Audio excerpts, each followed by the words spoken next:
All right, so how about we talk about Wednesday night, last Wednesday, and tomorrow night, next Wednesday. Sure. Go. Let's do it. It's been a minute. Let's get it going. All right. Well,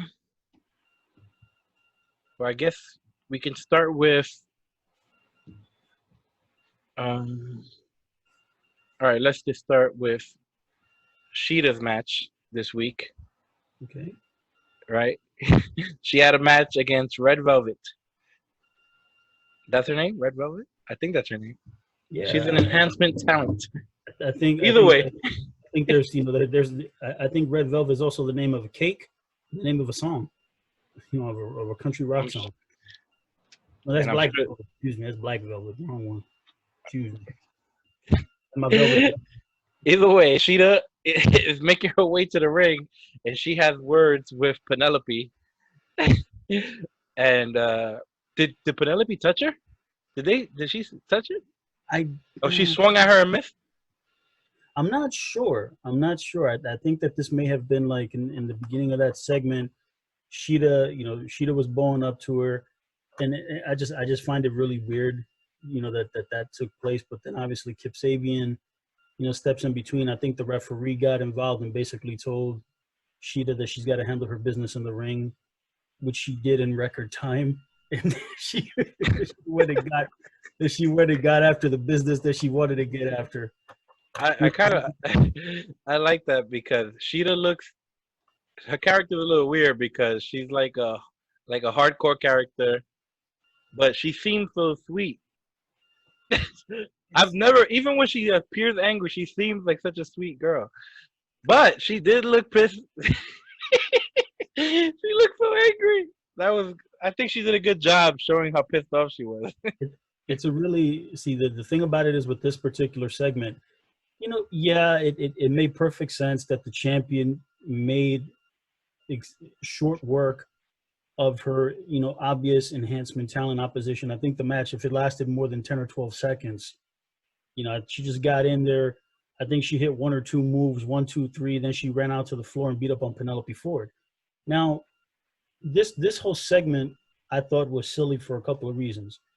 One is because I don't think that Penelope Ford has enough heat to able to rattle the champion that much. That Hikaru Shida really wants to get her hands on Penelope Ford. I don't think she has enough heat for that. Number two, there's, obviously with Kip Sabian, I've always had an issue with the way that Kip Sabian and Penelope Ford are presented in terms of their pairing, meaning Penelope Ford does a fantastic job when she's the valet for Kip Sabian, but I think that Kip Sabian becomes a goofy comedy act way too much when he's with Penelope, and it's almost like he's there to be the guy to take the silly bumps. And I'm like, I could understand that if you were a manager or if you were, 3 inches shorter and 50 pounds lighter, where you look like downtown Bruno, Harvey Whippleman, I could understand that. But if you're a wrestler doing that, taking bumps like that for the girls that are obviously much smaller than you, and then I have no way to take you seriously when you work a match against any other guy wrestlers. Then number three, I didn't like the fact that they had Ricky Starks there trying to break up the fight. After the debut that Ricky Starks had the week before, where he worked that really good match with Cody, and it was a nice way to introduce him. And again, I think that AEW I think they did the wrong thing by Ricky Starks, and I'll explain it if we have time. But having him essentially get beat up by Hikaru Shida, that's an absolute no-no. You have to know if Ricky Starks is a guy that you want to have figured in, he needs to be as far away from that segment as possible. Even if it's just like he was just there kind of thing, but there's got to be somebody there say, you know what, no, Ricky, move to the other side of the stage, and we'll put somebody else. But that whole segment just seemed like it was put together with the intention of drawing heat for the match. But again, I don't see Penelope Ford with enough heat to rattle the champion that much. I don't believe Shida can ever really get mad. And then the one guy that could draw money for AEW was the one guy who got beat up. That was Ricky Starks. So it was just, I get it, but not good. Just not good. So what do you see happening because now this is going to obviously lead to a match at tomorrow at Fyter Well, Fest. well, I think that this match was. This is probably a match that was designed because realistically, I think that this match was intended to be Hikaru Shida versus Britt Baker. But once Britt Baker got hurt, at least the way that I see it, it almost seems like they've just inserted Penelope Ford into that role and just kind of like, okay, well, she's kind of the closest thing we have to Britt Baker from a visual perspective, size wise and even work wise. Because I mean, like I've said this about Penelope Ford. I think that Penelope Ford is smoking hot. I think that she's got presence. And I think that as a valet and maybe a part-time wrestler, I might be able to buy her, but I don't think that she does wrestling. She does a lot of gymnastics. And the thing is, you have somebody like Hikaru Shida who does have potential. She's not bad. She actually is good. It's just a matter that AEW's booking with her has been really bad, only because of the fact that they used Nyla Rose. They sacrificed Nyla Rose to get Hikaru Shida over, which I don't think should have happened. But anyway, that's what's done is done. But realistically, this is a match that if Penelope Ford was the baby face and Hikaru Shida was a heel, I think this match could make a little more sense, because I think that Shida could lead the match better as a heel, and she could be able to, lead Penelope Ford into a good showing as a baby face. I think with those, Penelope Ford as the heel, there's going to be a lot of use of Kip Sabian being the goofy, the goofy heel manager / corner person. And I don't think that anybody's really going to get over. Hikaru Shida is going to win. I don't see Penelope Ford winning, but I don't think that anybody's going to get over here. It's just going to be another women's match that they put on that really is. I understand the purpose and I understand why they're trying to do it, but no one's going to get over in this match. No one. I mean, yeah, I'm kind of interested just because I'm starting to notice Penelope get a little bit better. So this is a high pressure situation for Penelope because this is it's not a pay-per-view, but it's a special show. Yeah, it's close to It's a big show. Like it's a nice card, and if you put both cards together for both weeks, it's pretty stacked. They have all their best talent working. I honestly think that tomorrow night's show is actually, from start to finish, it looks better than week 2. Just when I saw them run down the cards, I thought week 1 looks much better. Yeah. So, yeah, I'm a little bit nervous for her, but this is also a lot of pressure on Shida because, like you said, she has to lead this match, and a great worker could probably lead someone who is green and not that good into a decent match. So let's see. I think Shida's gonna win, no problem. I think Penelope, this is a right place, right time situation. A lot of the girls are stuck overseas, and when they filmed a bunch of shows, it's the same situation as Best Friends. They filmed a bunch of shows. Penelope was one of the only females there. Best Friends were the only tag team there, and they stepped up. They did a lot of work. They were on a lot of consecutive episodes, so they kind of earned this by being there and by working hard. So this is good. So, she has her opportunity to show what she can do. Hopefully she learns from it, whether she has a good performance or a bad performance. It's going to be a learning experience, a lot of eyes. So, either way, I'm excited. Yeah. Again, this is the kind of match, again, with somebody like Penelope Ford. Penelope Ford, it kind of comes across like a lot of the girls in the AEW women's division. I think that AEW with their women's division, they have a lot of good personalities, and they have a lot of very different looking and different sounding personalities. However, I don't think that they have any one singular female talent on their roster that is a good bell-to-bell worker.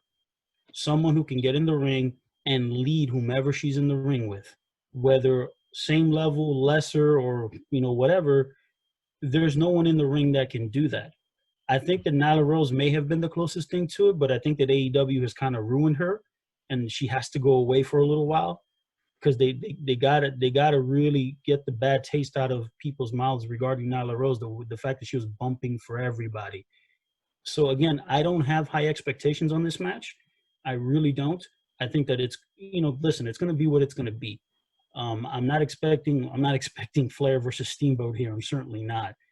But this is going to be a match again. Yes, it is a high stakes situation for both workers. Do I think that they're going to crash and burn? No, not really. But again, it's not going to be a great match, and it's gonna further solidify the fact that the AEW women's division really needs to have an influx of good bell to bell workers. They got good personalities, but they don't have good workers. Well, I said this in the past with the girls there.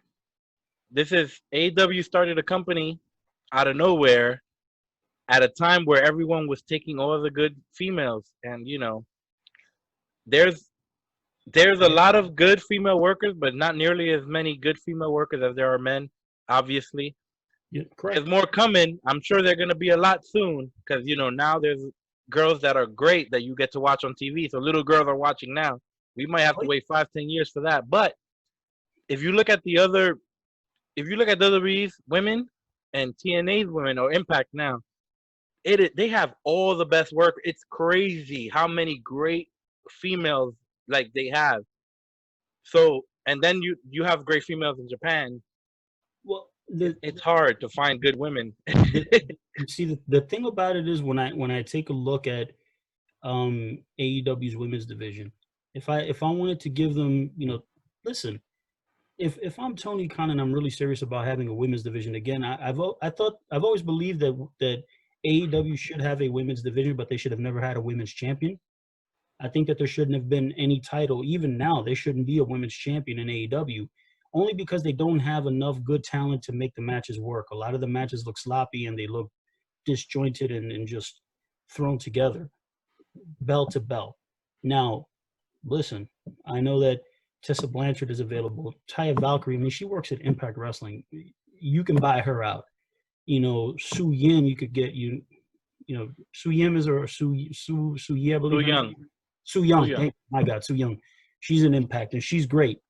From a you could even get the other girl who's been in Impact for so long. Her name I keep thinking like the Daphne character. She wear Rosemary. Her name. Rosemary, yeah.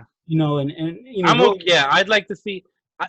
I want Impact. Impact keeps losing talent.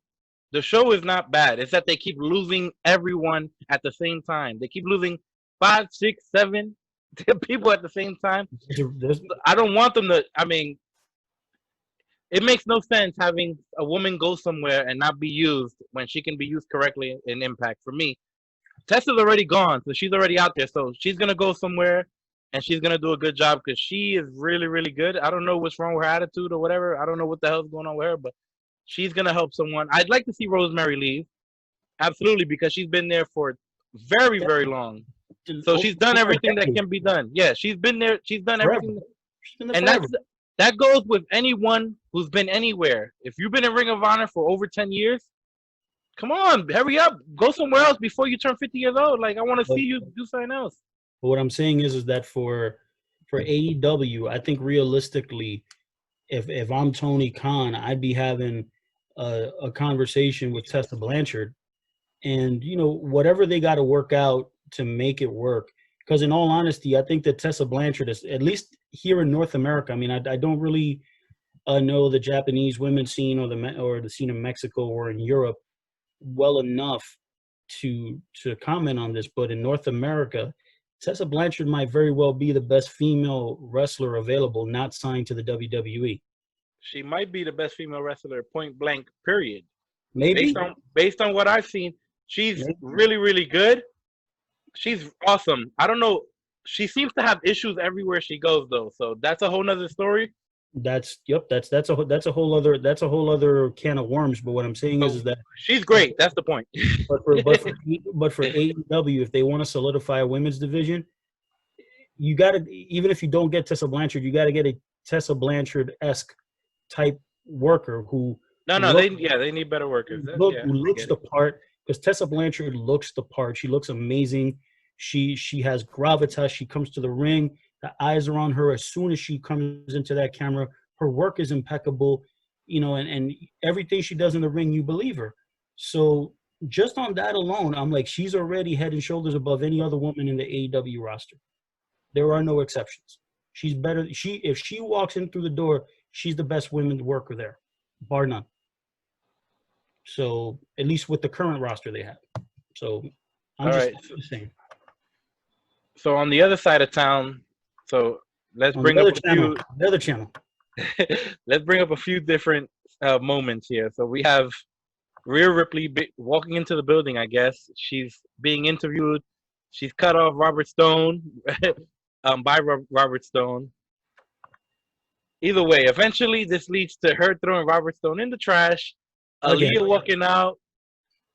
What the hell? Why are you touching my manager? This leads to a slap, which will lead to a match later on in the night. Decent match, whatever. It was pretty. It was okay. No. But the point is that Robert Stone's gonna get involved. He's gonna look like an idiot, which is fine, I guess. They hired him to be an idiot. I'm okay with him being an idiot, but he should have helped a few people get over first before he became this idiot. Either way, Rhea Ripley, even with the interference, destroys Aaliyah, and then this is gonna lead to a match at a fake. They're calling it the Great American Bash, but they're only calling it that to compete with AEW. And then, if you look at the card, it doesn't look like a special show. It's a regular show they're having. I don't get it. They should have saved that Great American Bash name for the following week, where they're gonna have Keith Lee and Adam Cole title for title. That's a huge fucking match. Huge. That's a big deal. It doesn't matter what you put around that that match. That might still be the Great American Bash Part 2. Well, they haven't announced that. I wish they would have, because that would at least make me feel a little bit better. But looking at the card right now, I'm a little bit disappointed. It's a no stars on, almost no stars on this card. There's no Cross. There's Adam Cole, no. Gargano, no. Ciampa, no. Keith Lee, no. I don't know if Velveteen's even allowed to be there, but no Velveteen either. Is he gone? No, right? No, not that I know of. He's not officially. Okay. As of this moment, he's still contracted by the WWE. Okay. I'm okay with Rhea Ripley beating the shit out of Aaliyah, but why is this gonna go on for another week? I don't know. Well, either way, if Rhea beats Aaliyah, if Aaliyah beats Rhea, Rhea has to join Robert Stone brand. And that's the thing. And here's the thing, right? I think that this match is going to be designed because it's a 2-on-1 handicap match because it's Robert Stone and Aaliyah against Rhea Ripley.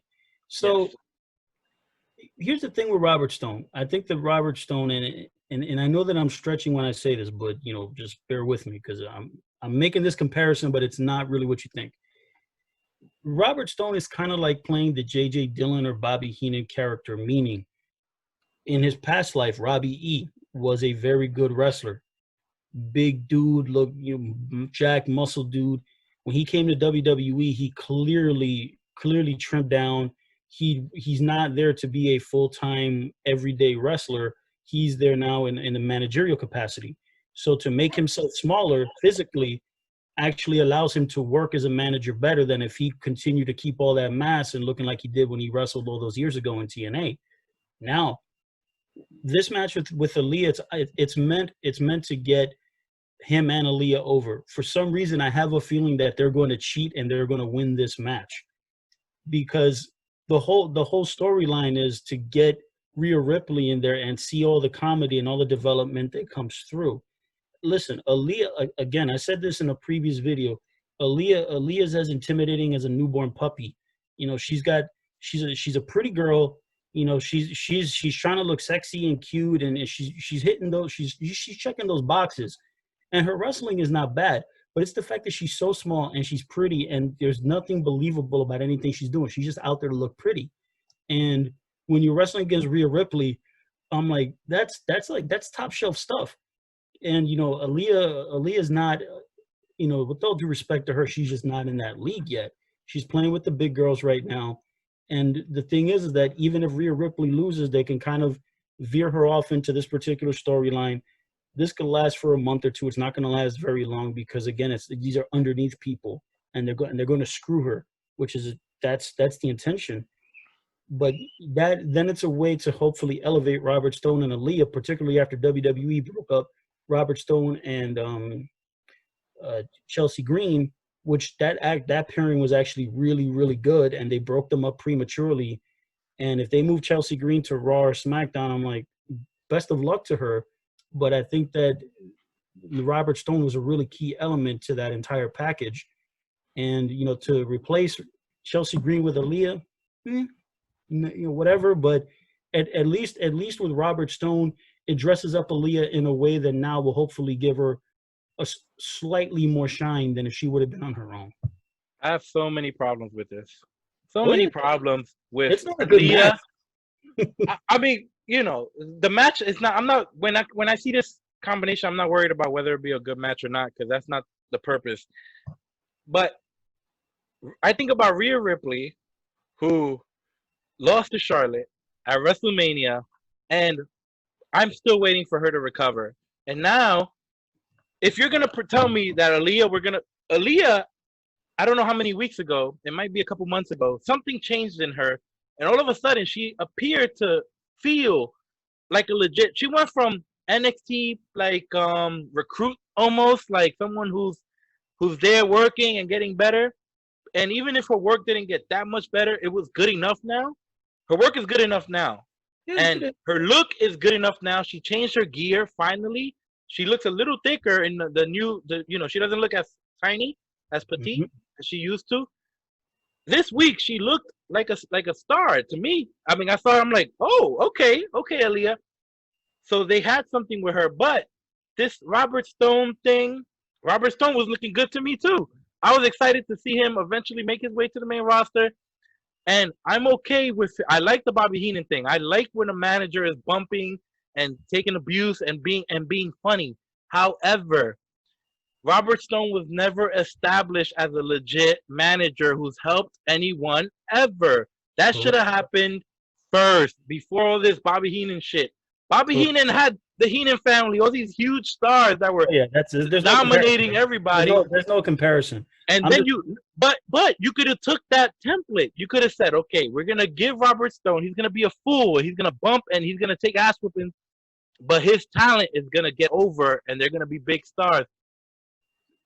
They could have did that with Chelsea. He could have made me believe. He could have probably took on Deonna Purrazzo at the same time, made that tag team with Chelsea and Deonna. Come up to them. Yeah, they could have. He could have had all of them. He could have made them. I would have believed it. I would have believed it, and then you could have turned on him bumping for all these people. But now I don't care. He's a comedy. It's okay that he's comedy, but it's not okay that he's a loser. He's not over. He's not over. Yeah, so he's a loser basically. He's at the bottom of the card. Aaliyah's at the bottom of the card, and now Rhea Ripley has been thrust into the bottom of the card. And if she loses, I don't see how this helps Rhea. I get the story. If we can make something not fun, it has to be good. If it's Rhea, it has to be good. It just has to be good. You have to make something good out of this. And the thing is, the only way that this could work if Rhea Ripley were to lose is that they'd have to do it to where Robert Stone and Aaliyah create enough friction, mean that they anger Rhea Ripley enough to where you peel another layer off in her character and you see something that you had not seen before. Yes, you're correct that after her losing to Charlotte Flair and not winning the title back in that triple threat match, now you're basically putting her with two underneath people. It's like, how does this help Rhea Ripley? The answer is, in the short term, it does not. It does not. Now, someone like a Rhea Ripley, and just follow me here, because with the NXT women's division, somebody like a Rhea Ripley does not have to take too many leaps to get to the top of the card, because there just aren't that many top shelf players on the NXT women's roster. That's the reason why, Io Shirai is the champion, but Charlotte is essentially no longer now going to be on NXT. Then you have Rhea Ripley is probably the next one underneath Io Shirai, and then who? then it's a pretty open market for, you know, the NXT women. So there's a real lack of star power. So I think that this is maybe the reason why. I'm not trying, you know, I'm not trying to, you know, give a positive spin on what I think is going to be a bad match no matter what, because it's going to be bad. But it's okay if it's bad. It's just this a story like this is about the story. I just need the story to eventually be good. But what if, hear me out now. Okay. What if during this match, Robert Stone and Aaliyah are getting their ass kicked, and maybe a new client, I don't know who, but a legitimate threat to Rhea, someone who's believable, someone who I can take serious, comes out and then causes, if Rhea's going to lose, I hope it's someone else, because these two can't do it. Because Robert Stone can't do anything to her. You know, WWE doesn't really do that. The only person who does that is probably Orton. He's the only one who could get away with hitting women in WWE. Well, but the thing about it is that Orton's character, you could the sinister. He doesn't care anyway. Robert, you could kill him on Instagram and Twitter, and Orton's gonna go, I'm working these people. He's gonna love it, so he doesn't care. And the thing about it is that Robert Stone and Aaliyah, with all due respect, they're both underneath comedy talents. They're not over. They're not. And what's sad is that they could have been, but either way, they could have been. You're correct. And the thing is, I like the idea of having Deonna Purrazzo, even though Deonna's completely different. And I'm happy for her that she's working at Impact Wrestling, because I think she's going to do really well there. But it was just really sad that WWE they missed out a tremendous opportunity on a great talent, because Deonna Purrazzo, it is sad because she's great. First of all,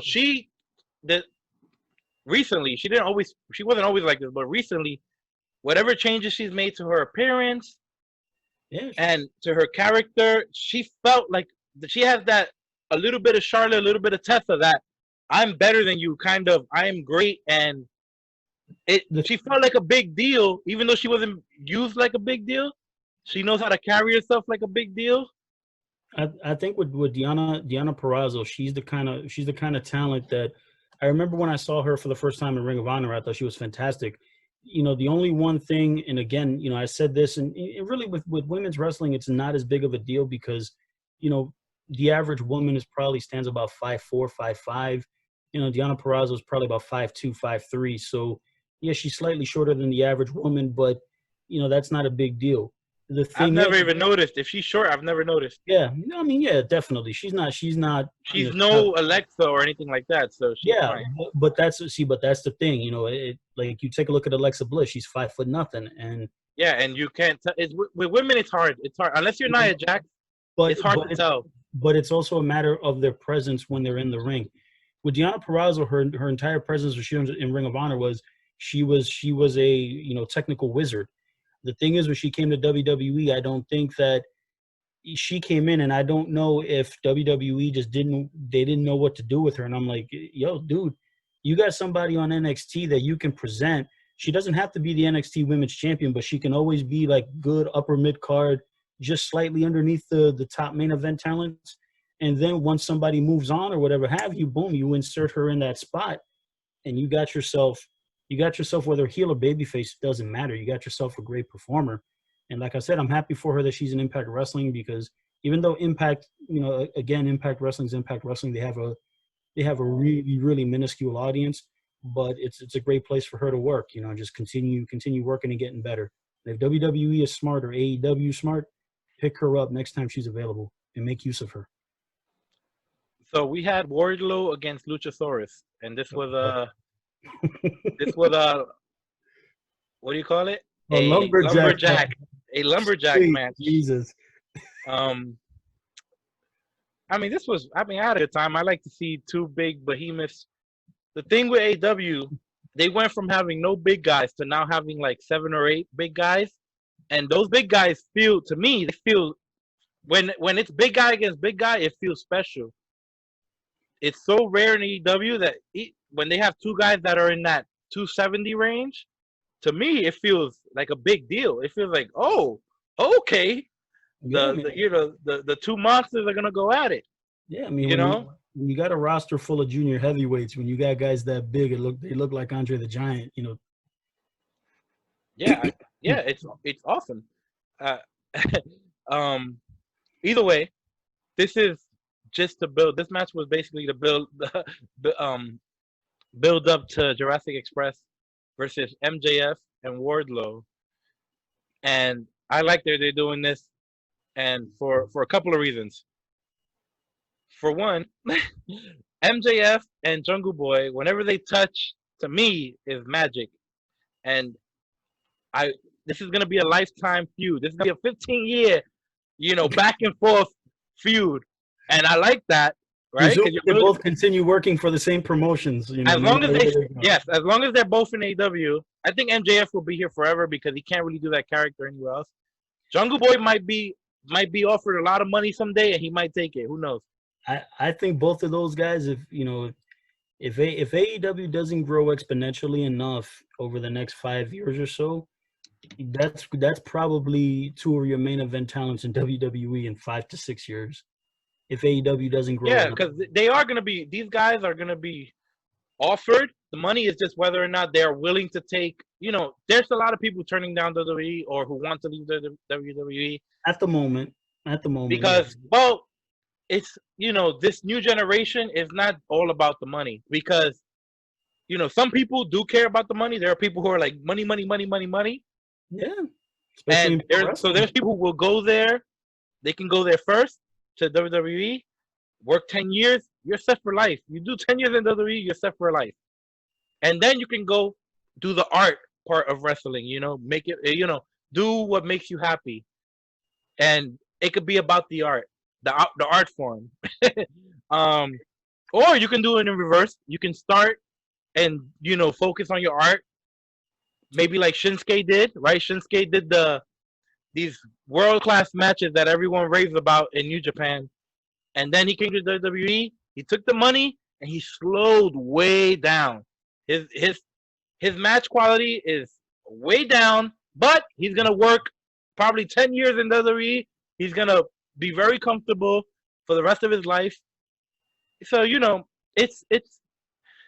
I think it's good when people go from promotion to promotion to promotion anyway. I want to see everyone go everywhere. If you get stale, you should leave. And if you've been somewhere 10 plus years, go do something for a year or two somewhere else, then come back. It just makes everyone miss you. It's better. It's more fun. But like I was saying, MJF and Jungle Boy, they touch, and I love it every time. I have a great time every time. But this is hidden within another type of match, right? It's not a one-on-one. It's a multi-man match. So you can hide that feud. We can still get that feud without wasting these one-on-one matches that are going to be, we really are going to be excited about these one-on-one matches. So I kind of only want to see them on pay-per-view from now on. And I probably don't want to see another one for another year, if not 2 years. Like, I kind of want to see a super slow burn one-on-one pay-per-view matches. These guys can touch each other in these type of matches, these tag matches, as much, and they can talk shit about each other, and they can beef for the rest of time. But save it for the special moments, for big time shows. Well, I'll say for this match, I think the first half of this match I enjoyed. The second half of this match was awful. Now, do I think that this match should have happened first before the tag team match? No. Here's the reason why. You have Wardlow and you have Luchasaurus, right? The two big strong dudes on the opposite sides that have never touched. What you do is that you have the tag team match first, because we've already seen Jungle Boy and MJF wrestle against each other. They've already wrestled 3 or 4 times already throughout AEW's tenure. They've already had several one-on-one matches. So to see Jungle Boy and MJF interact is not, I'm not going to say that it's not special, because it is. It's a lot of fun when the two of them get in the ring, but it's not new in the fact that it's like, oh, we've never seen them wrestle each other. So you should have the tag team match first, because you can have MJF and Jungle Boy essentially work the match, and then you can save the two big guys, and they can have that one interaction where, they just fight against each other. Nobody sells for anybody else. They can kind of have some kind of schmoz finish that then leads to the singles match that could, and again, it could be a lumberjack match. I don't understand why they booked a lumberjack match, because I know that they did the segment the week before that it was designed to kind of tell this story, but that was awkwardly done. And then this match, I was like, okay. I thought it was poor placement, meaning that the match that happened this week should have been happening either week 1 or week 2 of the Fyter Fest shows that they're having, not the tag team match. Tag match should have gone first. Now we have this match. Now again, Wardlow is green, so a lot of the stuff that he does is good, but he's green. He doesn't know how to lead a match. Luchasaurus. I'm not going to say he's green because he's been wrestling for a long time. You know, most people don't know this, but he wrestled in WWE for a while in the NXT system, even though he looked invisible because he rarely was on television. But he wrestled in the WWE system for a while before putting on the mask. Now, these guys have a match. They do cool big man stuff. Then all of a sudden, they have to take the match out to the floor. So they do really what I thought was a silly looking fight up the ramp through the stage, which I was like, okay, this looks silly because they're just pounding each other, right?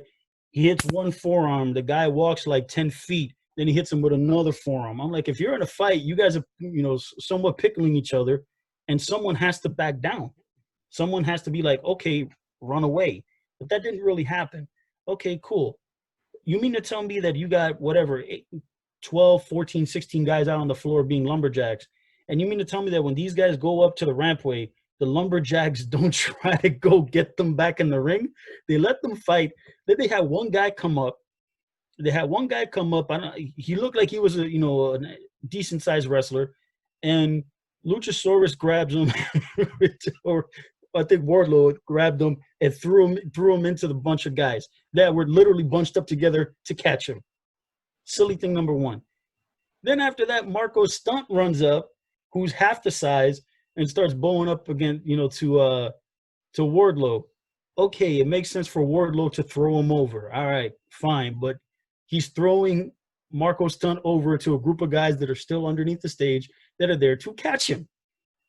Luchasaurus fights Wardlow, knocks him off the stage, and then Wardlow falls on top of the same group of guys that are there to catch him. And then to top it all off, what does Luchasaurus do? Oh, let me do a flip, off the stage on top of same guys waiting to catch me. So I'm like, I just saw that. I'm like, dude, it's a fight. You shouldn't be doing that. I can understand that if guys are trying to grab you and you toss them down, someone has to take a bump. I'm sorry. Someone has to take a bump. It can't be like all the guys are bunched up together. It looks silly. Then they fight. The match goes into the ring. And then what ends up happening, you get a schmaz, and then what does Wardlow do? He hits him with a nut shot. And then he beats him like that.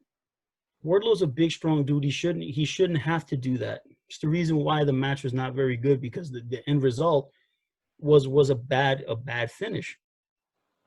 It would have made more sense had MJF, hit Luchasaurus with the ring or something. That MJF does it, because when Wardlow hits the nut shot, it's just like, oh, goodness sake, no. It was bad.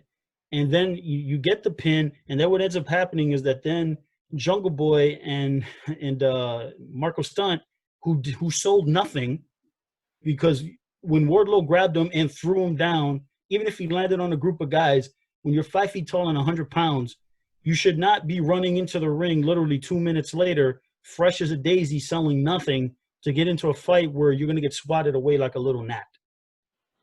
Then after that, they don't even let this breathe, right? To give like a segment to where, let's just say that after the match is over and they break up the melee and whatever, we come back from commercial break, you can have Alex Marvez or Tony Schiavone or whomever, Dasha Gonzalez be in the locker room, and then she wants to get a word with MJF and Wardlow, and then MJF just grabs the microphone and just yells, "We want Jurassic Express at Fyter Fest," and then he can cut a 30-second promo basically calling them cowards, whatever, blah, blah, blah, lie, and you can set up the match.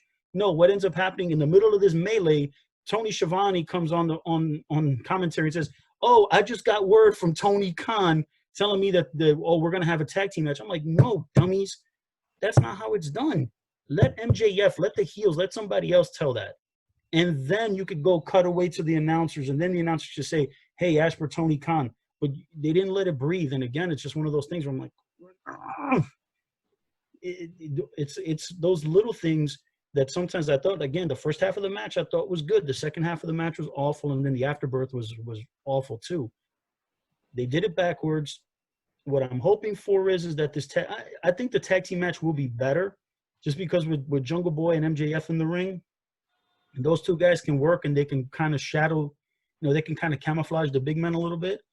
But realistically, they should have the tag team match first, and then the lumberjack match could have happened, and then it could be a no contest. You don't need a winner. You don't need a winner. It's okay. This is not for the world title. It's okay if it's a no contest. It's okay.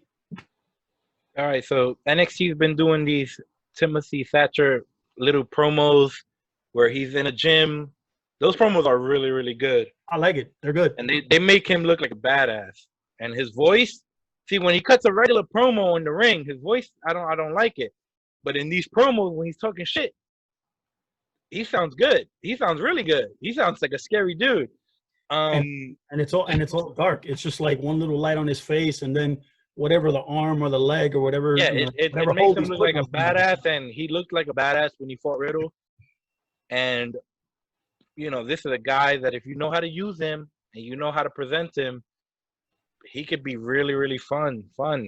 You can do a lot of fun things with him. No, and this is perfect. I'm pretty sure I've mentioned these guys in the same sentence maybe 5 or 6 times since we started talking, doing our thing. Oney Larkin, Timothy Thatcher, they're gonna go at it.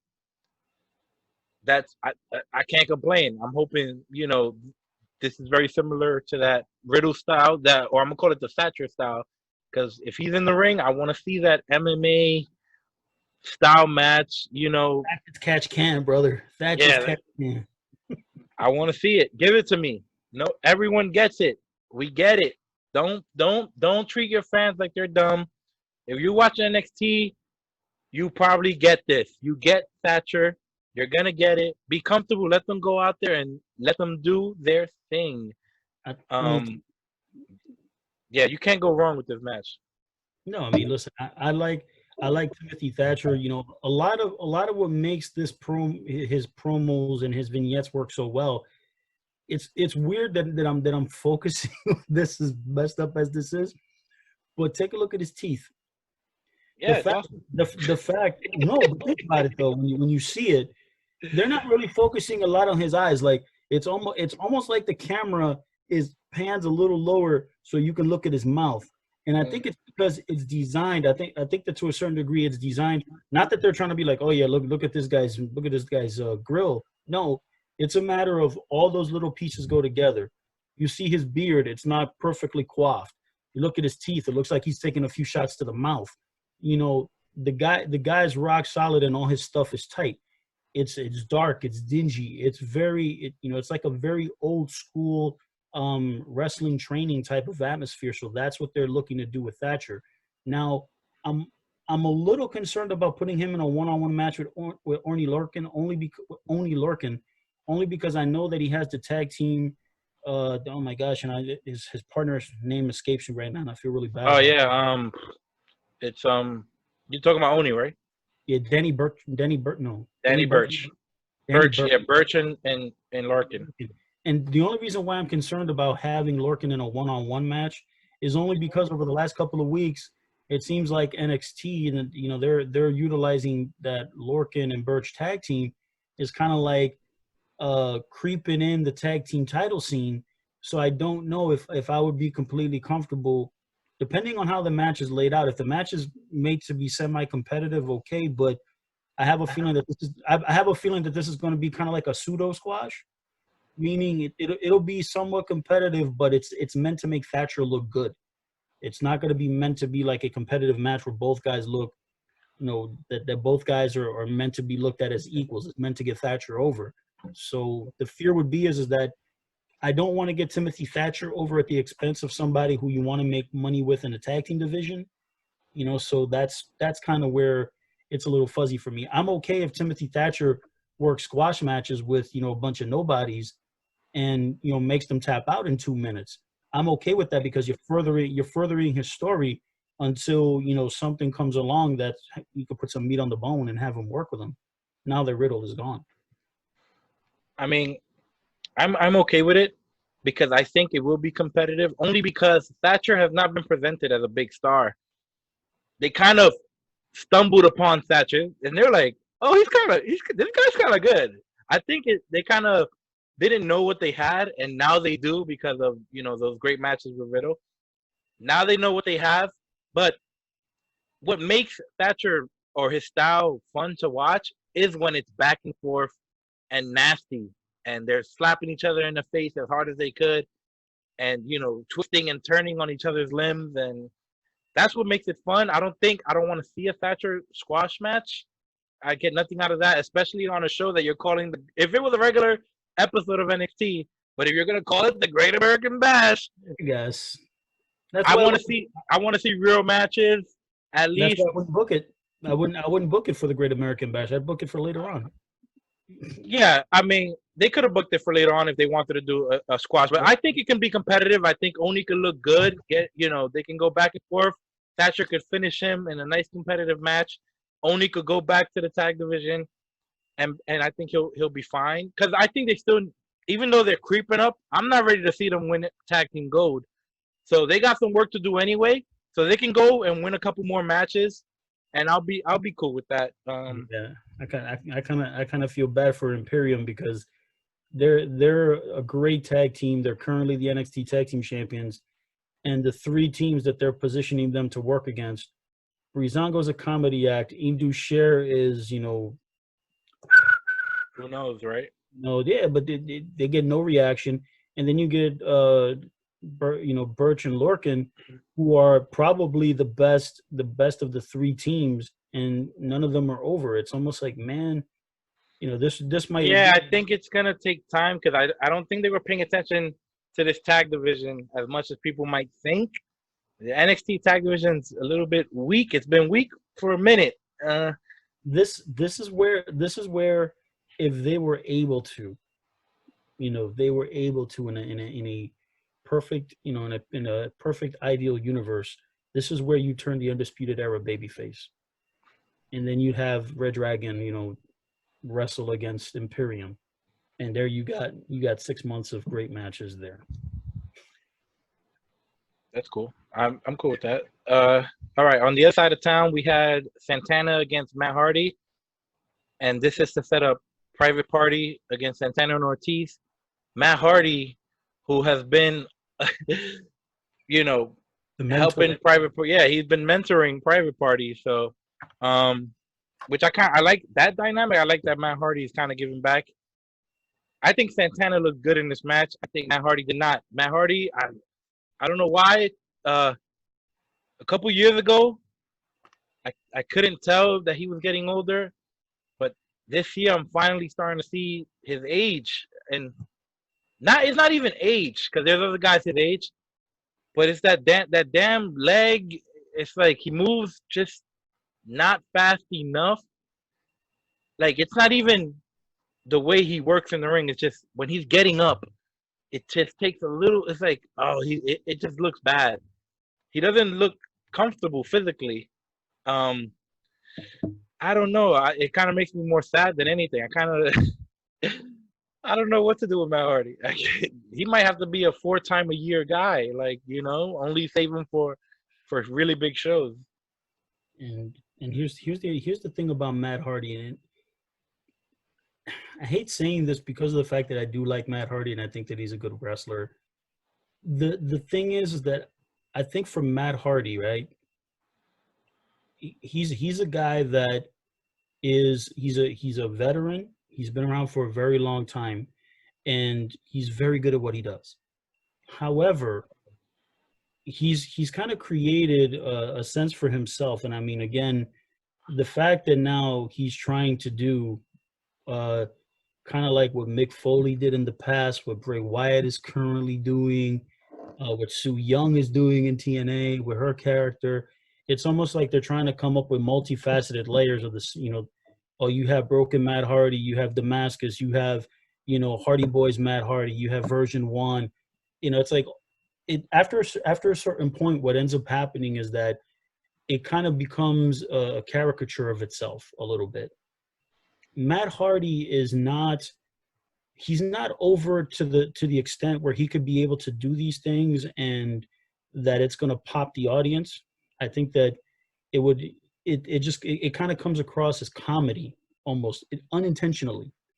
I do agree with you, Santana. I've said this in the past and I'll keep saying it. Santana's a star. That dude is money. With all due respect, they need to split him up with Ortiz. But not yet. They don't need to do it yet, but they need to keep a close eye on Santana. Because remember, I think about this is what I like about the 90s when things were slower, not the work in the ring. I'm talking about like the program. How much television, how much programming. Yeah. So you kind of saw guys, their bodies changing, their images changing, their moveset changing. Shawn Michaels, you kind of saw him turning into like that mid-card singles competitor, and then you saw him kind of turning. But you could see it visually. Yep, Bret Hart. Even with no matches, you could see it in his body. You could see it in his gear, right? Same thing with Bret. You kind of saw something changing in him. Same thing with Savage. You could AEW, since they're starting from point blank, they have a lot of 20-year-olds. AEW, they need to pay attention and start picking. I want to see it at the right time, right? When Santana's ready. I don't think he's ready now. No, he's certainly not. But he obviously has all the tools, so let's pay a close attention. Because if he figures it out and his body starts to look like a main event body, or at least like, he's good enough. He's working out pretty good.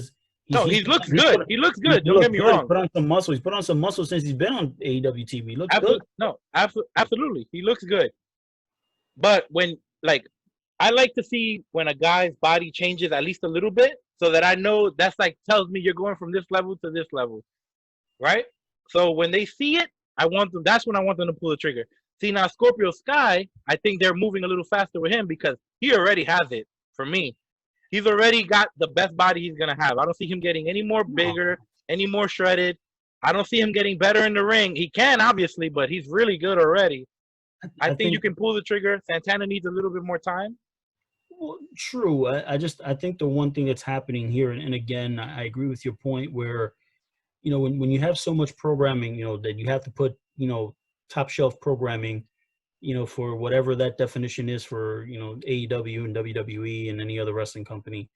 When you have to do it on a weekly basis, you kind of burn out matches and stories much faster on TV versus when, it was all preliminary matches. You just put on the stars, have them work squash matches. You may get, a feature match every now and then. And, everybody was cool because you had to pay money to see it at your local arena, 30 years ago. What ends up happening is that with a guy like, again, I've said this before because I said this about, Santana and Ortiz, LAX, I like calling them LAX just because it's easier for me. But with Santana and Ortiz, the one thing that I noticed right away is that Santana was much more serious and Ortiz was always trying to be funny and entertaining. And I say funny's not money.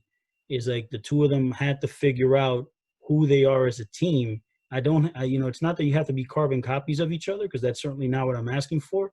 But if you're going to be, purported badasses from the Bronx and you're coming out there to break rules, you can't work the same style of match, try to match like the Young Bucks or, the Lucha Brothers, or whoever your opponents are for flips and all this other stuff.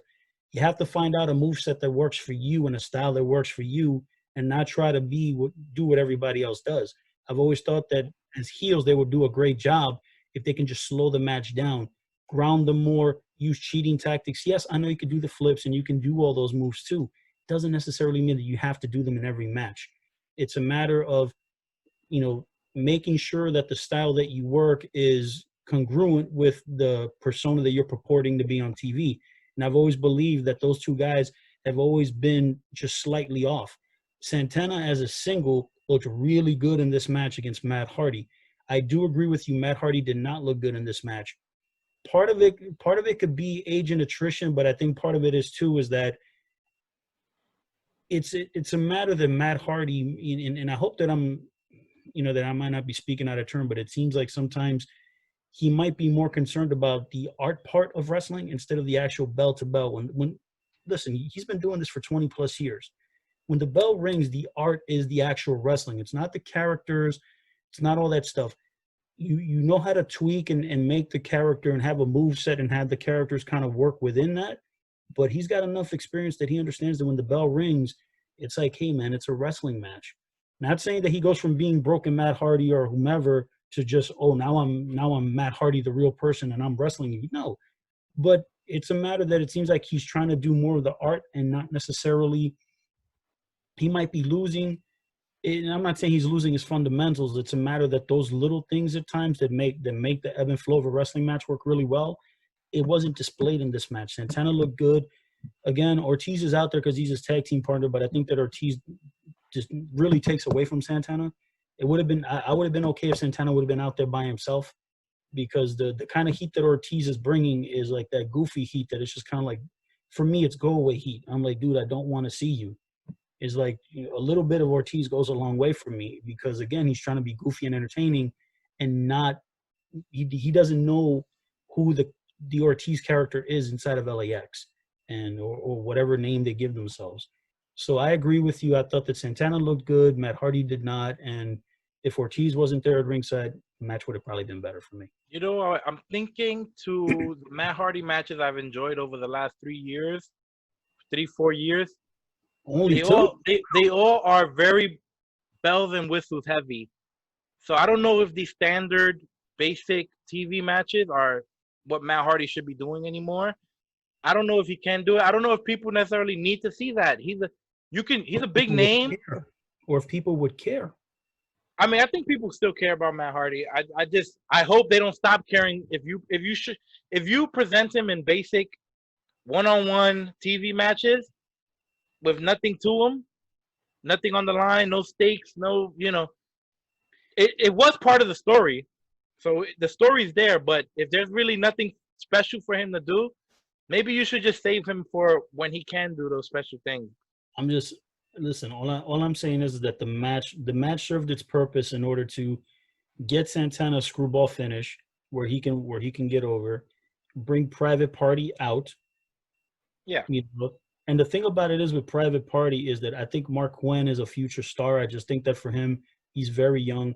The other guy who, every time I look at him, all I think of is Trevor Noah for some reason. But with him, I think with both of those guys that they're both really, really young. I don't think either one of those guys is probably over the age of 25. So they're both really young guys. They're very athletic, but again, it's just that they're young, and part of me thinks that there's an element of training that they need to be a more cohesive tag team unit. Because for them, it's like they have a lot of cool tag team stuff, but they're starting to be kind of like what I think is the American version of the Lucha Brothers, meaning the Lucha Brothers are great for Lucha Libre, but they suck in American wrestling because they're just incapable of understanding and working their matches inside the American style. I think with Private Party, they're not that bad, but it's a matter of like, okay, we got to kind of tone down some of the intricate tag team moves. It almost looks like it looks really cool on paper when you do it in your head, but when you actually have another human being and you're trying to do it, there seems to be too much cooperation that has to happen for that. And at that point, you kind of lose the plot a little bit of a wrestling match. I know there's cooperation, but there can't be that much cooperation. Yeah, I mean, I think Private Party, they're super young, so, there's no rush with them. They get better by working matches. They keep working, and I think one day they'll figure it out. And yeah. Quinn, you're right. Quinn is another guy similar to Santana. You keep an eye on him just in case he blossoms into this huge, like, awesome looking star in your eyes. If you see it coming, that's when you probably separate them and do what you got to do. All I'm saying is that the one thing is that with AEW, I think that the veterans that they have, and again, it's a stylistic thing, because again, a lot of these guys that are in AEW, rookies, veterans, no matter where they are in experience level, a lot of these guys are mostly independent wrestlers. with the exceptions, Cody, Dustin, Jericho, and the like. The majority of these guys are indie wrestlers. So there is an element in independent wrestling about you just go balls to the wall and just do everything that you can do in the match, because there isn't really a thought process of like, hey, what's going to happen tomorrow? They're not thinking like that in terms of telling their stories. The thing is that when you want to do this on a week-to-week basis, you got to be able to slow down. You got to be able to tell stories. And I think that, again, I like Private Party. I think that they're a good team. It's a matter that they just do too much. It causes too much cooperation. They need to slow down just so that things can register. Again, these guys are very young, so I give them a lot more leeway than I do with a team like the Lucha Brothers, who are older, who are much more experienced. They just keep doing all this. They just literally just like the Energizer Bunny. They just go on and they just all over the place. And this is where, again, I look at, the wrestlers and I'm like, yo, if you're the referee, you just got to look at them prior to the match and say, hey, if I count to 11 and one of you two dudes are still in the ring after you tagged out, I'm disqualifying you. I don't care what the finish is. I'm disqualifying you. All right. So, yeah. So for this next one, I kind of need your help. I don't know if this happened 2 weeks ago, but Io is going to face Sasha. Yes. But I don't know how this came to be. Can you tell me? Yes. The way that this match came to be is that a couple of weeks ago, Sasha Banks and Bayley had a tag team title match on NXT against Shotzi Blackheart and oh my gosh, Tegan Knox. My goodness, my memory's going on. So Tegan Knox and Shotzi Blackheart wrestled against Bayley and Sasha for the tag team titles on probably about 2 weeks ago on NXT TV. Good match, by the way. It was a very good match. What ends up happening is that, throughout the course of the show, you see Sasha Banks and Bayley basically flapping their gums saying like, oh, we run NXT. So they win a match and they're just celebrating. They're hogging the spotlight. And all of a sudden you see, Black Leather off the top rope, boom, drop kick, drops one, boom, nails the other one. And it's all of a sudden Io Shirai is just having her way with Bayley and Sasha. Obviously she got him from behind. And then she looks up and she yells at them, this is my NXT, and she's holding the strap. So I'm guessing that either on Raw or whatever it was, maybe they cut a promo, they meaning Sasha and Bayley cut a promo for NXT and challenged, and Sasha challenged for the NXT title. Io Shirai accepted. Again, this is one of those things where with Io Shirai, again, this is where you have Io, who's the champion, and then Rhea Ripley's the only feasible challenger, but she's in another storyline right now. So what do? You got to get star power, and you got to get it from somewhere else. And she's going to get – listen, you put Sasha Banks in there with Io Shirai, and it's going to be a really good match. It might be out of both shows. This has the potential to steal the show. Both shows. Steal the night. Only because I'm sure they're going to be given time. Only thing is the title is not on the line. I think it is. Are you sure? Because I heard it wasn't. I think it is. Don't quote me on that, though. If it is, then good. Because even though Sasha didn't earn it, she can bait and talk shit and get it either way. I'm okay with that because it's Sasha, and if I'm going to get a great match out of it, then I'm okay. I'm totally fine if you're going to give me Io Shirai against Sasha Banks. Yep. Any opportunity for Sasha to show off her skills in a long, important match, I'm all for it. I don't like, this whole people showing up on all these shows, whatever. It is what it is. Because I just feel like this is, I don't know, whatever. Either way, it's good. I'm happy that it's happening just so I can see a cool match. This is where I think WWE made a mistake in terms of moving up some of the NXT women up a little too quickly, meaning Chelsea Green and Bianca Belair. They both in the case of Chelsea Green should still be on NXT with Robert Stone and building up that persona. Bianca Belair, you could make a case that all right, it's time for her to move on, but I think that realistically on NXT, she's established on NXT.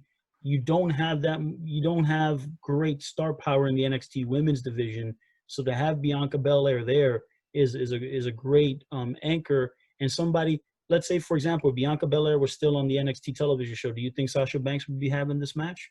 No. Probably not. It'd be Bianca Belair.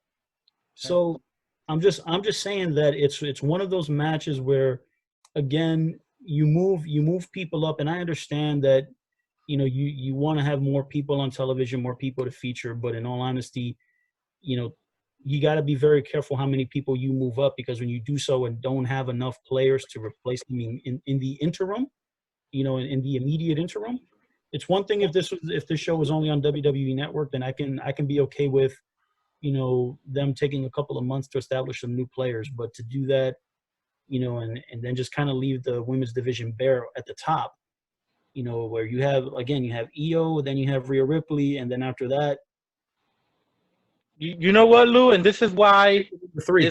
the Charlotte thing was a huge debacle, because the fact that there are no women who we perceive Right. as big deals, because talent-wise, a Tegan Knox is a big deal. Like, you could. Wise is not. She's not there yet. You could have been working on these girls, and you could have told, or Candice LeRae. Candice LeRae is awesome. In the ring, this girl is stellar. And they're doing. I mean, yeah, they are working. They are giving her something to work with.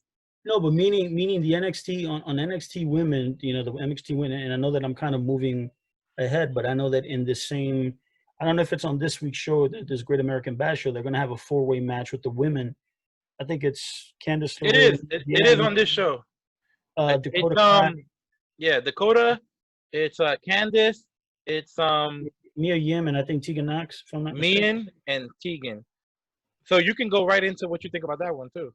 Yeah, I mean, in all honesty, I think that going off of that, this is where I said that I thought this is kind of where my whole rant that I gave on the night at the end of night 2 of WrestleMania, when I went off for 30 minutes talking about how it was such a bad move to have Charlotte beat Rhea Ripley, is for moments like this, and I'll tell you why. Rhea Ripley, she needed to beat Charlotte Flair. She needed to have a one-on-one match and beat Charlotte. That didn't happen. Io Shirai won the women's title essentially by beating Rhea Ripley. Even though it's a 3-way match and Rhea, whatever, it didn't. How can I say that? Io Shirai didn't have an emphatic win. Charlotte didn't lose, and you give Rhea Ripley some. Charlotte didn't give the rub to anybody. She came. She was presented as way not better, not bigger, not brighter. She was presented as head and shoulders above everybody on the damn show. It made all the girls look like shit. So they not only did she not get anyone over, she didn't give anyone the rub. And I don't want to hear that bullshit that just being in the ring with her gives them the rub. It can if done right, but not the way they did it. She came in with her, she was not humbled at all. No babyface put her in her place. No one slapped her in her face. She came in, she ran roughshod, and then when it was time for her to do the favors, she did not. It's not up to her, of course, but they didn't present her in a way where she was doing the favors. No, she was beat, but wasn't beat. No one got the rub. No one got over because of it. And now what? All the women look like shit. Thank you. and here's the deal with that.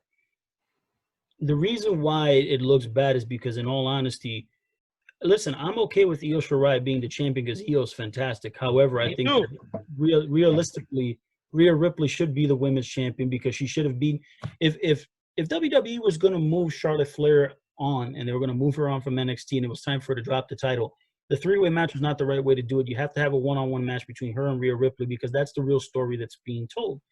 Io Shirai is an issue that you can have in there, and that's a match that Rhea Ripley and Io Shirai could pay off later on. And you have that match later on and you pay it off.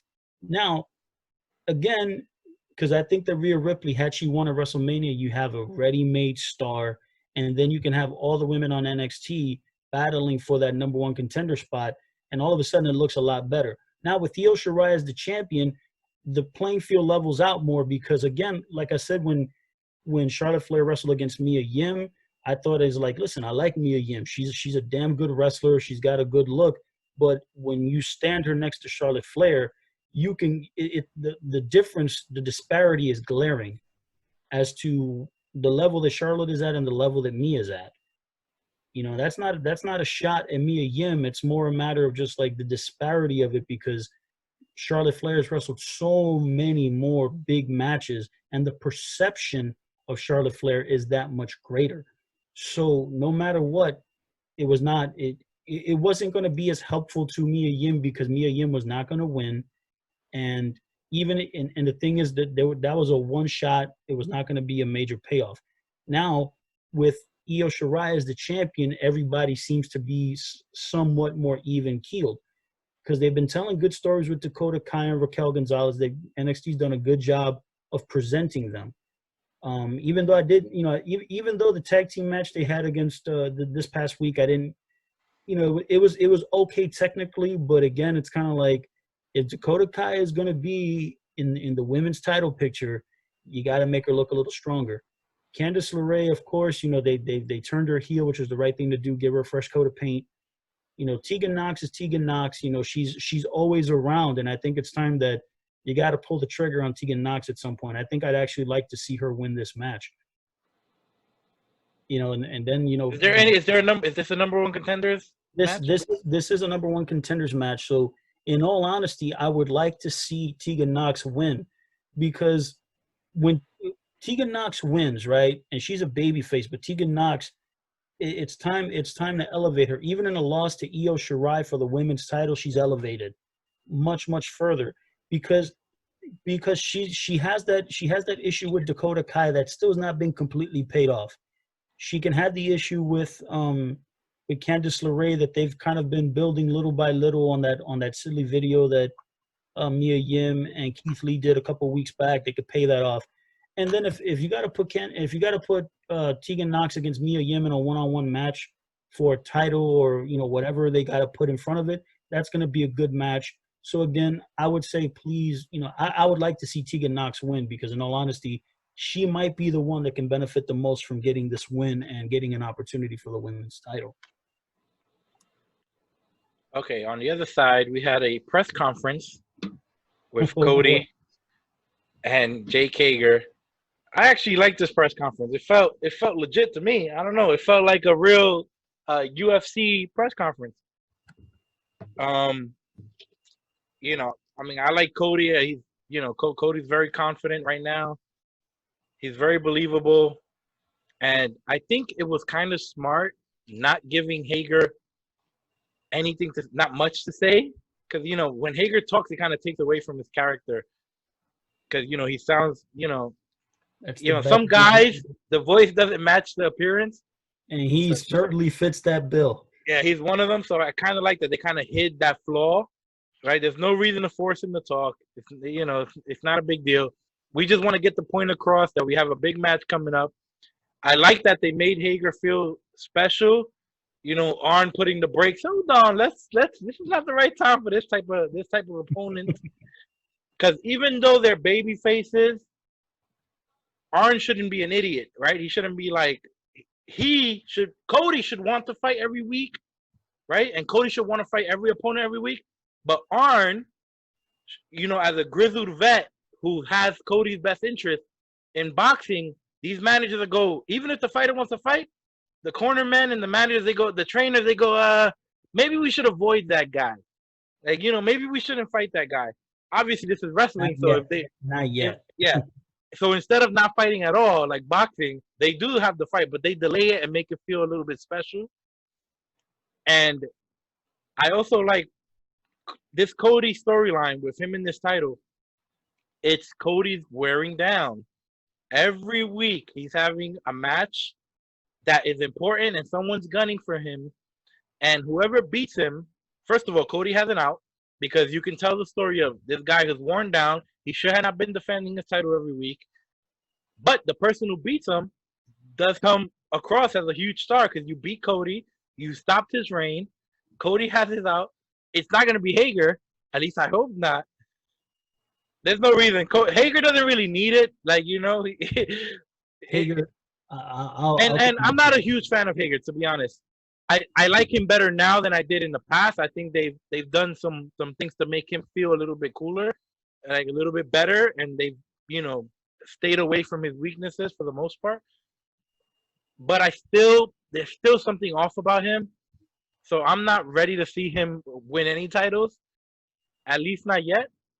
Um, but I'm also hoping I didn't like the Hager and Dustin match that much. Maybe it was just because it started the show, and usually you want a little bit more fun to start the show. When that happened, so I'm hoping Cody and Hager have a little bit better of a match. That's what I'm hoping for, but I think Cody's gonna win. Uh, yeah, but it's gonna be competitive. Yeah, I mean, listen, it's weird to me. I think that I have a different take on this press conference. Obviously, yes, Arn Anderson and Cody Rhodes, they cut great promos. The thing that I get confused with the two of them is that I know they're supposed to be the baby faces, but they sound like heels.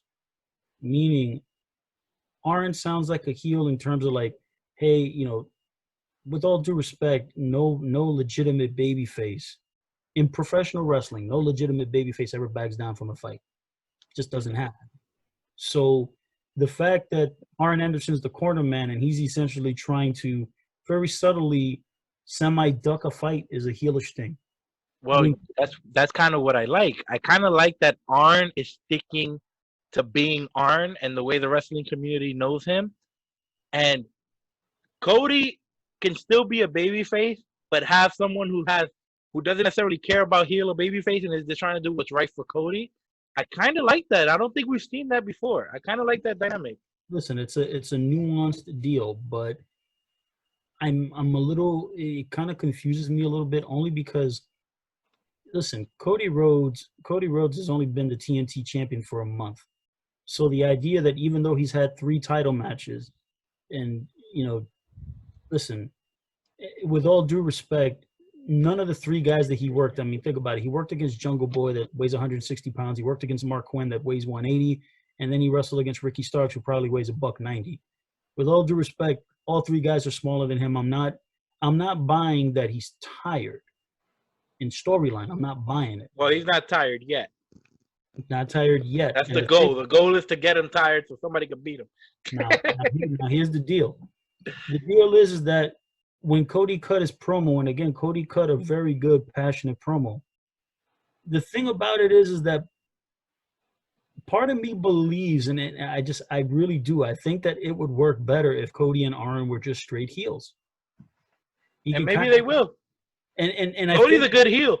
And here's the thing. I think that if they were to do that and just flip the script and just be like, I'm better than you, and here's why.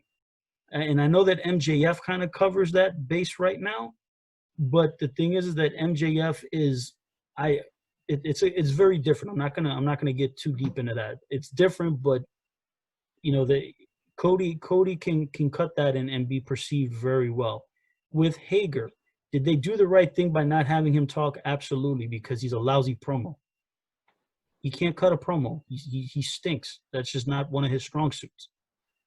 Having his wife come out makes perfect sense. She's a good-looking woman. You want to put her out there. And doesn't she come off like? Doesn't she look kind of like a bitch? Well, even I never seen her before, but the few times that I've seen her, I'm like, this lady. Even before she did anything, this lady seems a little bit mean or a little bit not. She's like not trustworthy. There's something off.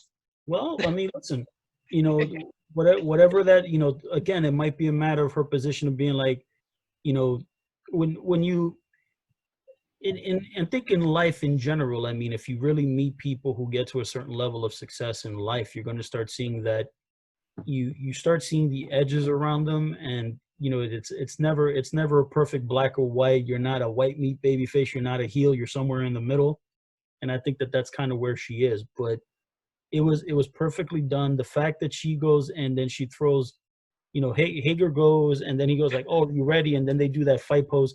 Listen, the questions asked to Cody and Arn that was stupid. I understand it. Listen, I understand that it's a press conference.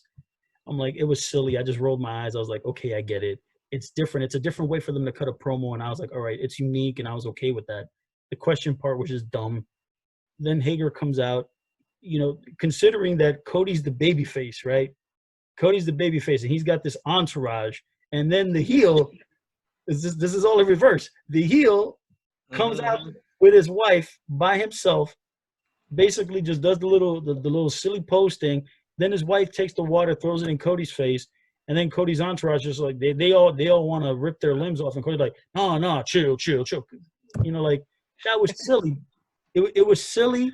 I get it. I understand why it was done. It's a different way to try to cut a promo. So okay, fine. I can get it. It was effective for what it was supposed to be. Yes, there's some elements that were silly. It was effective. It did what it was supposed to do, and is to try to push this match that's coming up this coming week on AEW. So for what it was effective. I'm glad you used the word silly, because on the other side of town, we got the Undisputed Era. So they had a couple of different things going on. They had psychiatrist O'Reilly. First, well, let me say something first before I go into this. I thought O'Reilly looked cool. I kind of like him with the beard, and I thought he looked cool. I thought it looked like a character in not a sitcom, like in a drama, or on a television series. I kind of liked it. I will say this because I know that if Julio watches this, every time that I look at Kyle O'Reilly, I only think of him. You think of Julio? Well, you know what? He does have like the darker hair with the reddish beard. I'm just saying. What I say. It's close, but either way, this leads to, obviously, Strong is a little bit scared of Loomis.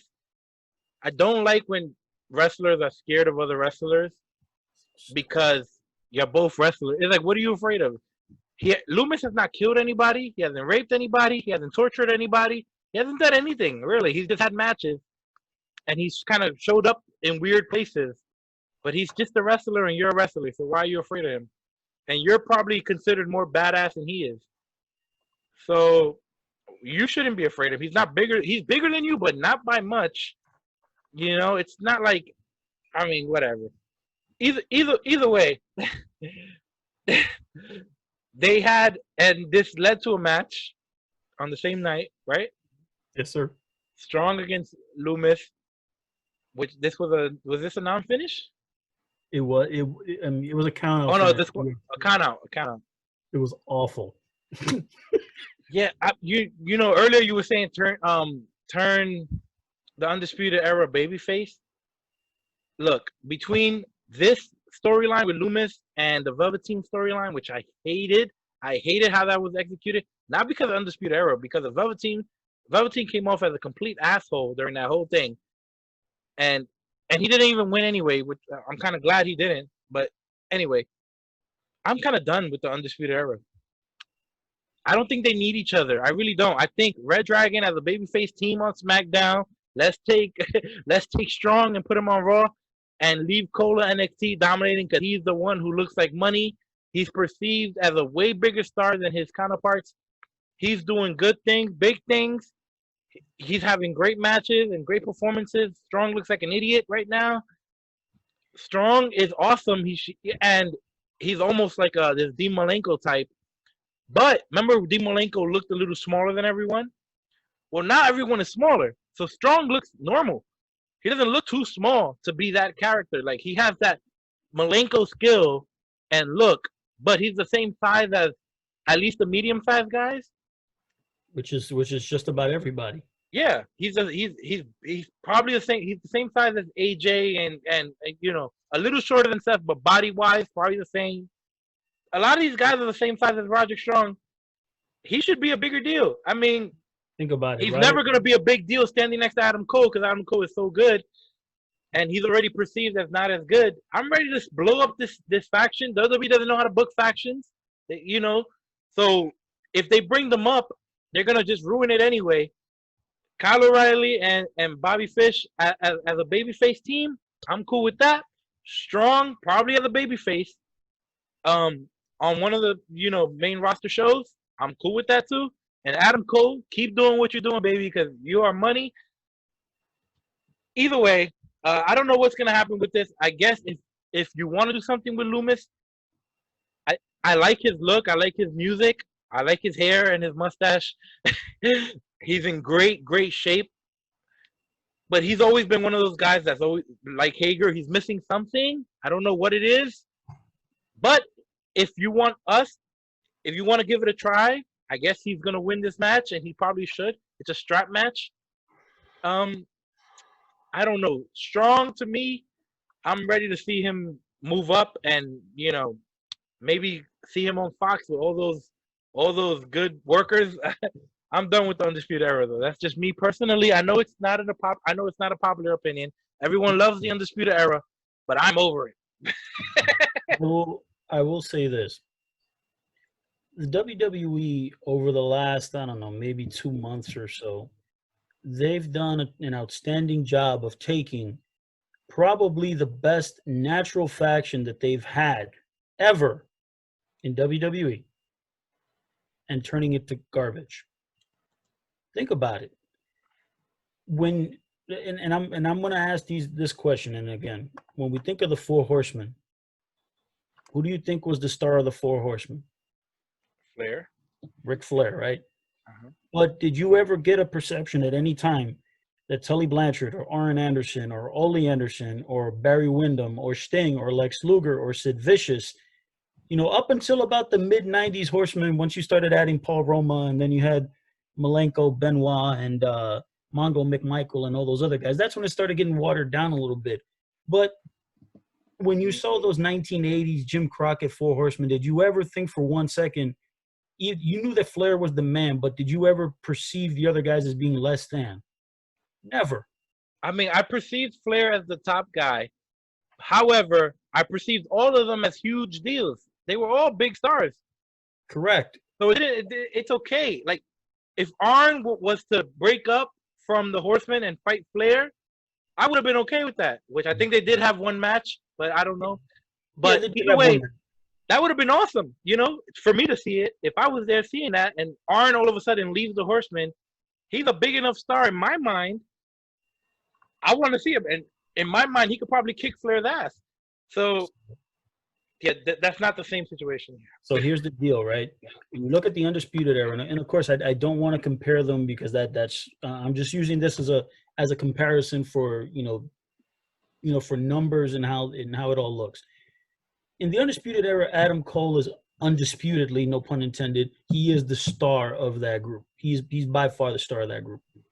But when it was Adam Cole, Fish, and O'Reilly, and it was just a trio, you looked at the three of them as a trio and said, wow, these guys are kick-ass. Then when Roderick Strong turned on Pete Dunne and joined the Undisputed Era, whoa, now we got this whole group that came from Ring of Honor. They're fantastic talents, all four of them. You put them together. And what did the WWE do? They booked them as badasses. They booked them as a solid unit. Each, they all won the titles. And of course, this is where, it seems like WWE's run out of ideas of how to make Undisputed Era the top guys. So what do? Oh, now we have to use them now to get other guys over. With all due respect to Dexter Lumis, I do like Dexter Lumis. But here's the thing. WWE is trying to book him like he's the 2020 version of The Undertaker. He's not. There's no reason for Roderick Strong to be afraid of him. This, we don't want to make this look like 1992 when Kamala was scared out of his, like his soul would come out of his body every time he was anywhere near The Undertaker. Yeah, no wrestler should be afraid of no wrestler. We do the same job. I'm not afraid of you. I'm sorry. No, but even in character, right? When you take a look at a character like The Undertaker, in 1992, I'm not talking about 2020, but in 1992. Yeah, but his character was supposed to be a legitimate dead man. So, but in matches, everyone should be scared. But think about it, right? If I'm Roderick Strong, 5'10" and 200 pounds, and I got a guy the size of The Undertaker, 6'9", 6'10", 300 and change coming after me, I can perceivably understand why he would be afraid. With Dexter Lumis, I'm like, I don't see where this has done nothing but just erode all the goodwill and all the stuff that Roderick Strong has done in NXT that has made him a star in that brand. It is awful. The payoff has to be in this strap matches that Roderick Strong grows a spine and beats the snot out of this dude. And even if he has to cheat, he can't keep running away. The fact that they did, again, this Undisputed Era therapy session was stupid. It's not even silly, because silly is when I get a ha-ha out of it, and I'm like, oh, this is cute, it's funny. I can roll my, like R-Truth is silly. R-Truth is silly, but I can laugh and be like, you know what? Fine. When Santino Marella used to do it, I used to laugh in small doses. This is not funny. This is stupid. It's just it made the only guy, obviously, because Adam Cole is being the guy that's kind of like rallying the troops together. I know that Kyle O'Reilly, because of the coronavirus and all that stuff, he can't wrestle. So they're trying to utilize him. And I'm like, okay, so now you take 4 guys, or let's say 3 of them. Let's just say Roddy Strong, Fish, and O'Reilly, who have always been looked at as technical wizards and great wrestlers, and now you're trying to make comedians out of them so that they can get over a cartoon character of a wrestler that is not, he's not as technically sound and is not going to be perceived by a large audience to be better than the 3 of the 4 guys that have been carrying the NXT brand on their back for like a year and a half. At least not yet. They just started giving this guy attention. So why are we going so hard? Like, listen, tell the stories first. I was okay with Dexter Lumis helping Velveteen Dream in that. As weird as it was, I was okay with it because of the fact that I'm like, okay, Velveteen Dream started off as the heel, and I do agree with you, it was stupid. I didn't like it, but the payoff was okay. Again, Velveteen Dream is more of he's a real character driven guy and is a good wrestler, but a little of him goes a long way with me sometimes. Like, sometimes less is more with the Velveteen Dream. To me, Velveteen was on fire before the Undisputed Era storyline, and they ruined it. They overthought it. He was loved. Velveteen was loved. You didn't have to do anything but have him announce that he wants that freaking title, and he's coming after the Undisputed Era, and he'll go through anyone who he has to get the code. They should have said that outright, not, oh, I'm gonna put your wife and your kids on my trunks, and, and I'm gonna, act all weird, and then at the end of it, I'm gonna tell you, oh, and I did it so that I could get to Adam Cole. What? What the hell are you talking about? You're ruining the Velveteen Dream. And now look, I don't know if he's ever gonna come back, but the story should have, saved it with Bianca Belair. She never got her roses in NXT, but you want me to perceive her as a star on the main roster? You're not even using her. Now that NXT is on television, show me that they're stars. There's some people who to me, like a Killer Cross, he's gonna come up, you can do whatever, and he's gonna be fine. I think he's gonna get over big time. I'm gonna tell you why he's got work to do. Well, go ahead.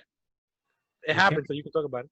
well, with Karrion Kross, I mean, the thing about Killer Cross, Karrion Kross, whatever first name they want to give him, the more I look at him, and this is weird because as much, and believe me, him and Scarlett as a package, I know that they're a real life couple, but as a TV package, they're fantastic. That whole entrance with the burlesque and the black and white and the smoke and it's awesome. The thing about it is, the more I see it, I'm beginning to think that Scarlett is the star. It's starting to come across that way. And the thing is with Killer Kross, when he wrestles in the ring, there's an element to his wrestling that almost seems like there's a twinge of acting. It's almost like it's not that the person is that Killer Kross, Karrion Kross, is being embodied in the physical being of the man playing the role. It almost seems like the man is playing the role of Killer Kross. Mm-hmm. His facials are great, but he does a lot of plotting around in the ring. The match that he had with Bronson Reed this week, I'm like, I understand what they're trying to do because they don't want to bury Bronson Reed outright. But at the same time, I'm like, this is not a match that should be happening. This is a match that you got to tell the story a little bit because, Karrion Kross has bigger fish to fry. And the thing is that I don't want to see him wrestling a guy who's anywhere from 60 to 80 pounds heavier than him. They throw in all these bombs. And even though Killer Kross didn't really sell much of them and he beat him convincingly, but I thought that there were certain parts of the match where I'm kind of like, okay, now what? I don't want to see Killer Kross sell, even though it's for a guy that weighs 350 pounds. I don't want to see him sell. I want to see him be like indestructible and invincible. And I think that this is where when he went and beat up Bronson Reed after a match that he had where he lost, I was like, this is stupid. There's no need to do that. having this match again, not necessarily the best thing to do. It's almost like with him, there seems to be an element of like, I'm not completely convinced yet of what I'm seeing. I'm completely convinced of Scarlett. Scarlett's fantastic in her role. But Killer Cross, it's like when the bell rings, there's still something there. It's minor. It's not a major thing. It's minor, but it's just something. There's like an undertone underneath.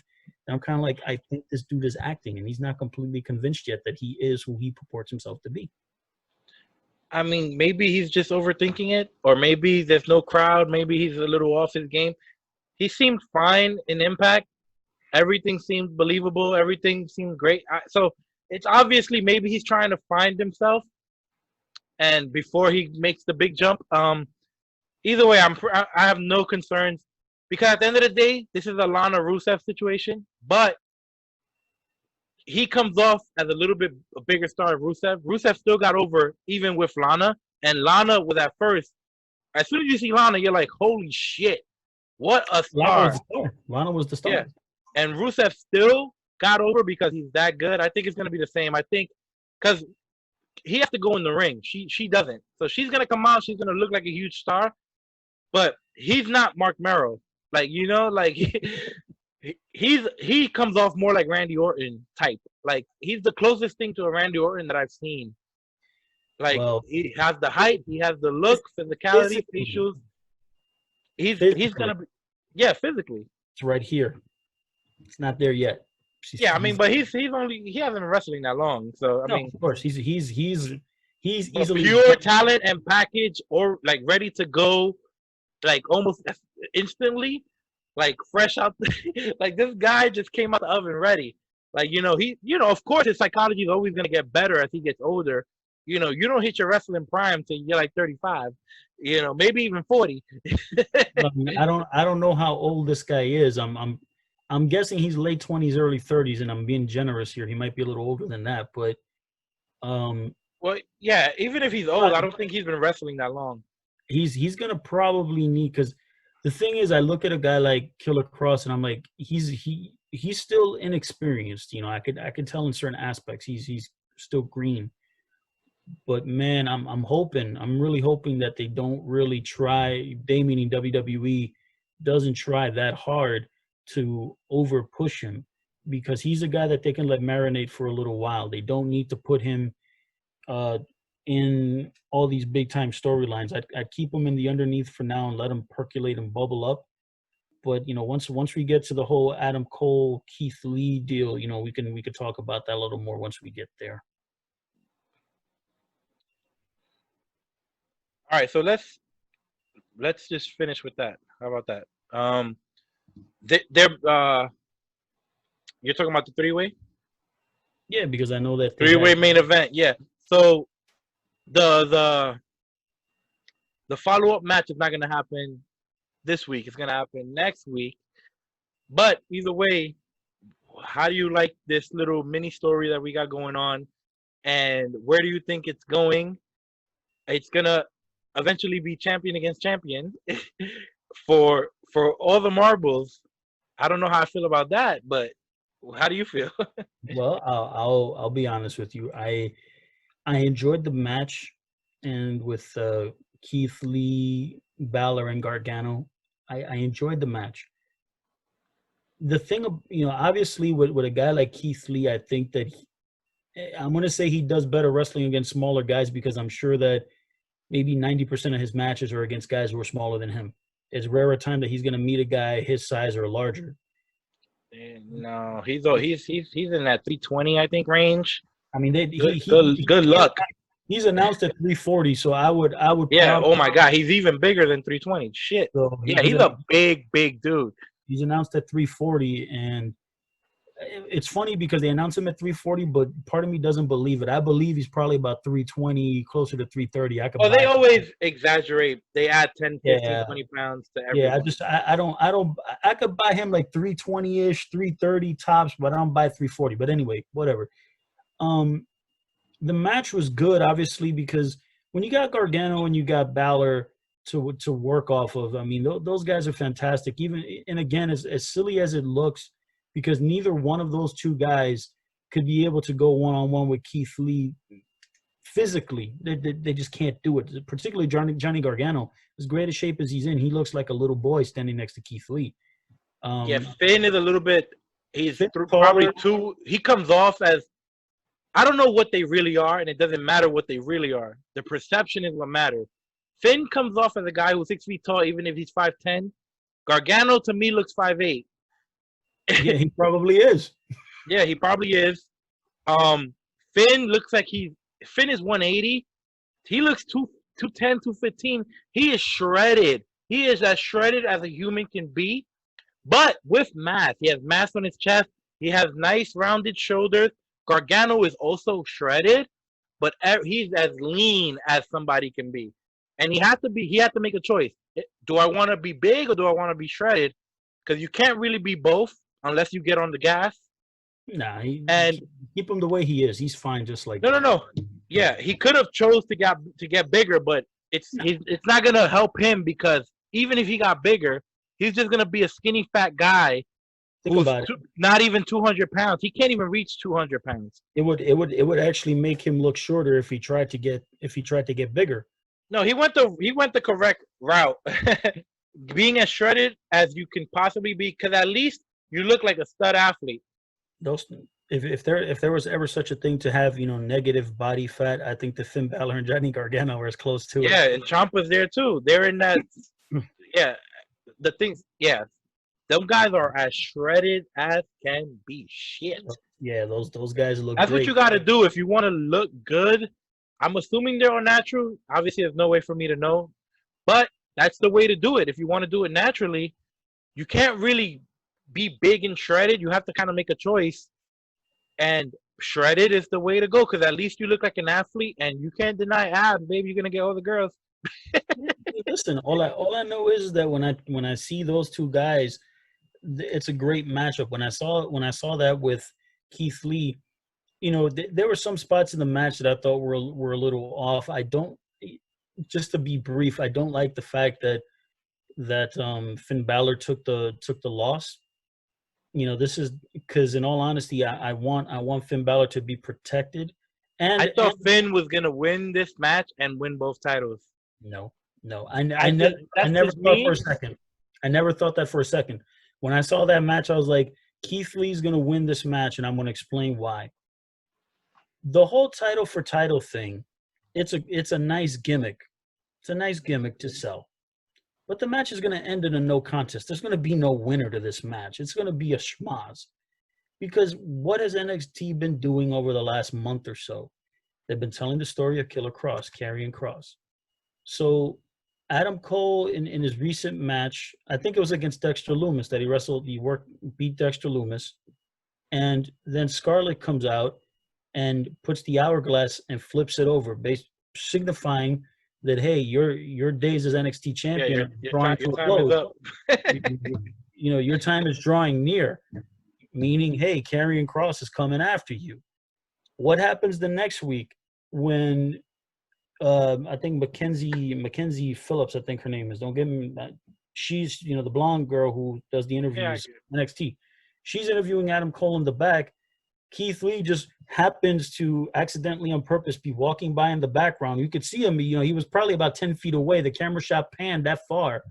And then Keith Lee walks over, pats his hand on Adam Cole's shoulder and says, essentially says, hey, pal, you shouldn't be worrying about Karrion Kross. You should be worrying about me. Then he takes the hourglass and throws it down, signifying basically a giant FU to Killer Kross. Mm-hmm. So, as I said many moons ago, the guy that's going to take the title off of Keith Lee is going to be Karrion Kross. And when I saw that one little segment, I said, oh, thank God. It seems like, we're still on the right track here. So it's going to be a match where Cole and Keith Lee are going to have their match. The Undisputed Era is going to get involved. I hope that this week that Roddy Strong gets that I'm scared to death of Dexter Lumis garbage over with. Because if Dexter Lumis gets involved, the Undisputed Era should lay him out too. Again, you're the babyface. The heels should always be able to maintain their heat, and then from there, if you want to tell your stories later, they can get their receipt later on and get a butt whipping later on. But you gotta keep your heels strong. What will end up happening is the lights will go out. they'll flash. And again, it sounds stupid because this is why I don't think that with Scarlett, if they put the flash on Scarlett and she's used as the distraction, and then Karrion Kross comes out and lays both guys out, and then basically like holds both titles in his hands and basically like, yeah, I'm the man now. Now you might be elevating Killer Kross a little too quick, but I have a feeling that in all honesty, this match there will be no winner. Keith Lee's not going to be the NXT champion. Adam Cole's not winning the North American title. Hey, if that's what they're doing, I'm totally fine with Kross. I just don't know if it's like, what do you do though? Does he go after? So he's going after Keith Lee, but he stops chasing Cole, or does he try to go for both titles? No, here's the reason why I think that in all honesty, Adam Cole has enough opponents waiting for him. Because you can always tell the story with Finn Balor. You can always tell the story with Johnny Gargano for lesser term. I know that with Punishment Martinez, Damian Priest, they flipped him babyface, and although he's working with Trevor Lee, who goes by the name of it doesn't feel good when you forget someone's name, because I forgot his name too. Cameron Grimes. That's the whole thing. It's like you got to remember their names sometimes. Cameron Grimes. So they're slowly elevating people. So I think that Adam Cole has enough opponents underneath that you can move Killer Kross over, have him win the North American title, and then when Ciampa comes back looking for Karrion Kross, now he's got something more to fight for. That's not just getting getting a receipt on Karrion Kross. It's also taking a title away from him. So, and then with Keith Lee, now Keith Lee's no longer the North American champion. What do you do after that? Go after the NXT title. Even in a loss, you go after the NXT. So again, there's enough stories underneath that Karrion Kross being the North American champion actually works really well. I don't see him chasing after the NXT title, at least anytime soon. Adam Cole's going to be champion for a little while longer.